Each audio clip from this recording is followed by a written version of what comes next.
سپہر کے 3 بجے ہیں۔ السلام علیکم، یہ ریڈیو پاکستان ہے۔ عرفانہ شاہین سے خبریں سنیے۔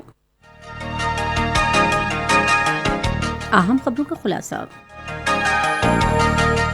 صدر نے کہا ہے کہ حکومت بلوچستان کا احساس محرومی دور کرنے کو انتہائی اہمیت دیتی ہے۔ پارلیمانی امور کے وزیر نے کہا ہے کہ پارلیمنٹ کے مشترکہ اجلاس سے قبل اتحادی جماعتوں کے تمام تحفظات کو دور کیا جائے گا۔ وزیر داخلہ نے حزب اختلاف کی جماعتوں پر ہمسائے ملک میں صورتحال کے پیش نظر دانش مندی کا مظاہرہ کرنے پر زور دیا ہے۔ ملک بھر میں خسرے اور روبیلا سے بچاؤ کی ویکسین لگانے کی 2 ہفتے پر مشتمل مہم آج شروع ہوئی۔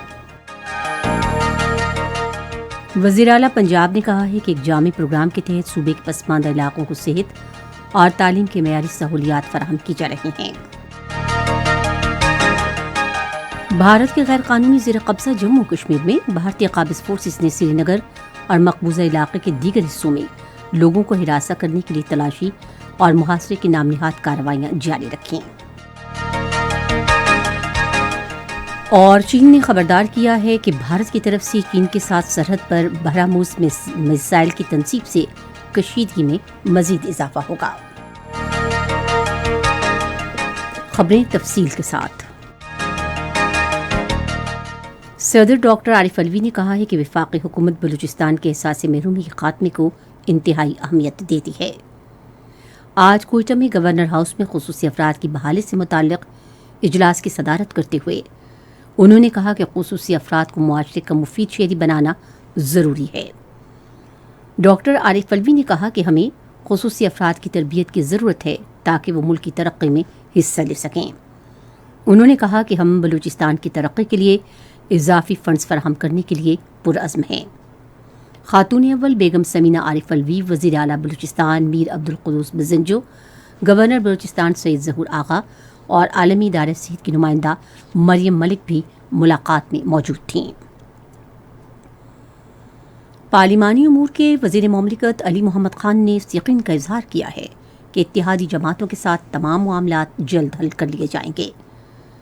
نجی نیوز چینل سے گفتگو کرتے ہوئے انہوں نے یقین دہانی کرائی کہ پارلیمنٹ کے مشترکہ اجلاس سے پہلے حکومت کی اتحادی جماعتوں کی جانب سے انتخابی اصلاحات سے متعلق تحفظات ترجیحی بنیادوں پر دور کیے جائیں گے۔ انہوں نے کہا کہ حکومت الیکٹرانک ووٹنگ مشینوں کے استعمال سے متعلق بعض انتخابی اصلاحات منظور کرانا چاہتی ہے۔ ایک سوال کے جواب میں انہوں نے کہا کہ حکومت عوام کو درپیش مسائل سے بخوبی آگاہ ہے اور ان کے حل کے لیے تمام ممکنہ سنجیدہ کوششیں بھی کر رہی ہے۔ انہوں نے کہا کہ مہنگائی ایک عالمی مسئلہ ہے اور پاکستان دوسرے ملکوں کی نسبت اس سے کم متاثر ہوا ہے۔ وزیر داخلہ شیخ رشید احمد نے کہا ہے کہ پاکستان کو داخلی طور پر غیر مستحکم کرنے کی سازش کرنے والے اپنے مذموم عزائم میں ہرگز کامیاب نہیں ہوں گے۔ آج اسلام آباد میں صحافیوں سے گفتگو کرتے ہوئے انہوں نے کہا کہ پاکستان کو متعدد چیلنجز کا سامنا ہے اور ہمسایہ ملک میں صورتحال حزب اختلاف کی جماعتوں کو خبردار کرتی ہے کہ وہ صبر کا مظاہرہ کرتے ہوئے دانش مندی کا مظاہرہ کریں۔ وزیر داخلہ نے کہا کہ وہ انتخابات میں دھاندلی کے خاتمے کے لیے الیکٹرانک ووٹنگ مشین متعارف کرانے کے وزیر اعظم عمران خان کے موقف کے حامی ہیں۔ انہوں نے کہا کہ وزیر اعظم آج اتحادیوں سے ملاقات بھی کر رہے ہیں اور امید ہے کہ وہ حکومت کی انتخابی اصلاحات کی حمایت کریں گی۔ اس سے پہلے ایک تقریب سے خطاب کرتے ہوئے شیخ رشید احمد نے کہا کہ اسلام آباد پولیس میں 2000 افراد میرٹ پر بھرتی کیے جائیں گے۔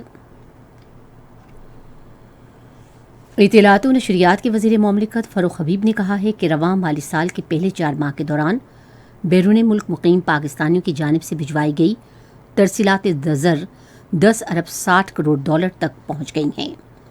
آج ایک ٹویٹ میں انہوں نے کہا کہ گزشتہ برس اسی عرصے کے مقابلے میں ترسیلات زر 12% اور مالی سال 2018 کے پہلے 4 ماہ کے مقابلے میں 63% زیادہ ہیں۔ قومی اسمبلی کا اجلاس آج شام 5 بجے پارلیمنٹ ہاؤس اسلام آباد میں پھر شروع ہوگا۔ ایوان میں قانون سازی کے ساتھ سیاسی اور اقتصادی امور پر بحث جاری رہے گی۔ سینٹ کا اجلاس بھی سپہر 4 بجے پارلیمنٹ ہاؤس میں ہوگا۔ یہ خبریں آپ ریڈیو پاکستان سے سن رہے ہیں۔ ملک بھر میں خسرے اور روبیلا سے بچاؤ کی ویکسین لگانے کی 2 ہفتے پر مشتمل مہم آج شروع ہوئی۔ وزارت صحت کے مطابق ملک بھر میں 9 کروڑ سے زائد بچوں کو اس ماہ کی 27 تاریخ تک ویکسین لگائی جائے گی۔ مہم کے دوران 9 ماہ سے 15 سال تک کی عمر کے بچوں کو ویکسین لگائی جائے گی اور 5 سال تک کی عمر کے بچوں کو پولیو سے بچاؤ کے قطرے بھی پلائے جا رہے ہیں۔ مہم سرکاری اور نجی مراکز صحت، عوامی مقامات اور تعلیمی اداروں میں شروع کی جا رہی ہے۔ ادھر خسرہ اور روبیلا وائرس سے بچاؤ کی ویکسین لگانے کی مہم کے باعث 12 سے 15 سال تک کی عمر کے بچوں کو کرونا ویکسین لگانے کی مہم اس ماہ کی 27 تاریخ تک معطل رہے گی۔ خیبر پختونخوا میں کرونا ویکسین نہ لگوانے والے افراد کے خلاف تیزی سے کریک ڈاؤن جاری ہے۔ ضلع انتظامیہ کے حکام لوگوں کو ویکسینیشن کارڈ چیک کرنے کے لیے کاروباری مراکز، عوامی مقامات، دفاتر اور شادی ہالوں تک کا اچانک دورہ کر رہے ہیں۔ ضلع انتظامیہ کی ٹیمیں کووڈ-19 ویکسین نہ لگوانے والے افراد کے خلاف سخت کارروائی کر رہی ہیں اور پینڈیمک ایکٹ کے تحت بھاری جرمانے بھی کیے جا رہے ہیں۔ ٹیمیں پبلک ٹرانسپورٹ کے اڈوں اور بازاروں میں لوگوں کو ویکسین کی دوسری خوراک بھی لگا رہے ہیں اور تعلیمی اداروں کے اچانک دورے بھی کر رہے ہیں۔ پنجاب کے وزیر اعلیٰ سردار عثمان بزدار نے کہا ہے کہ صوبے میں تمام ترقیاتی منصوبے تیزی سے اور شفاف انداز میں مکمل کیے جا رہے ہیں۔ مظفر گڑھ میں ارکان اسمبلی اور پارلیمنٹ پارٹی عہدیداروں سے گفتگو کرتے ہوئے انہوں نے کہا کہ عوام کی خدمت کے لیے کوئی کسر نہیں اٹھا رکھی جائے گی۔ انہوں نے کہا کہ ہم مظفر گڑھ سمیت پسماندہ علاقوں کے عوام کو صحت اور تعلیم کی معیاری سہولتوں کی فراہمی کے لیے ایک جامع پروگرام شروع کر رہے ہیں۔ بھارت کے غیر قانونی زیر قبضہ جموں و کشمیر میں سری نگر اور ریاست کے دوسرے حصوں میں عوام کو ہراساں کرنے کے لیے بھارتی فوج کی نام نہاد محاصرے اور تلاشی کی کارروائیاں جاری ہیں۔ سری نگر کے علاقے جامالاتا میں ایک حملے میں پولیس اہلکار کے زخمی ہونے کے بعد فوجی اہلکار زبردستی گھروں میں گھس گئے اور اہل خانہ کو ہراساں کیا۔ بھارتی فوج نے شوپیاں، پلوامہ، بارامولہ، راجوری اور پنچ اضلاع کے مختلف علاقوں پر بھی تلاشی کی کارروائیاں جاری رکھیں۔ چین نے خبردار کیا ہے کہ بھارت کی طرف سے چین کے ساتھ سرحد پر بہرموز میزائل کی تنصیب سے امن مذاکرات ناکام اور کشیدگی میں مزید اضافہ ہوگا۔ تاہم نئے بھارتی ہتھیار سے چین کی سلامتی کو کوئی خطرہ لاحق نہیں ہوگا۔ چین کے عسکری امور کے ماہر سونگ جنگ نے ایک بیان میں کہا کہ اسی وجہ سے چین اور بھارت کے درمیان سرحد کے قریب کشیدگی بڑھ رہی ہے اور فوجی تصادم شروع ہو گیا ہے۔ فلسطینی آج اعلان آزادی کی سالگرہ منا رہے ہیں۔ 1988 میں آج کے دن کو سابق صدر یاسر عرفات نے سرکاری طور پر فلسطین کا یوم آزادی قرار دیا تھا۔ فلسطینی یہ دن اپنے شہیدوں کو خراج عقیدت پیش کرنے اور فتح کے راستے پر آگے بڑھنے کے عہد کا اعادہ کر کے مناتے ہیں۔ فلسطینیوں نے اس دن کی مناسبت سے اقوام متحدہ سمیت عالمی برادری سے مطالبہ کیا ہے کہ وہ ان کے علاقوں سے اسرائیلی قبضہ ختم کرانے کی کوششوں کی حمایت کرے۔ جرمنی نے خبردار کیا ہے کہ یورپی یونین بیلاروس کے خلاف مزید پابندیاں عائد کرے گی۔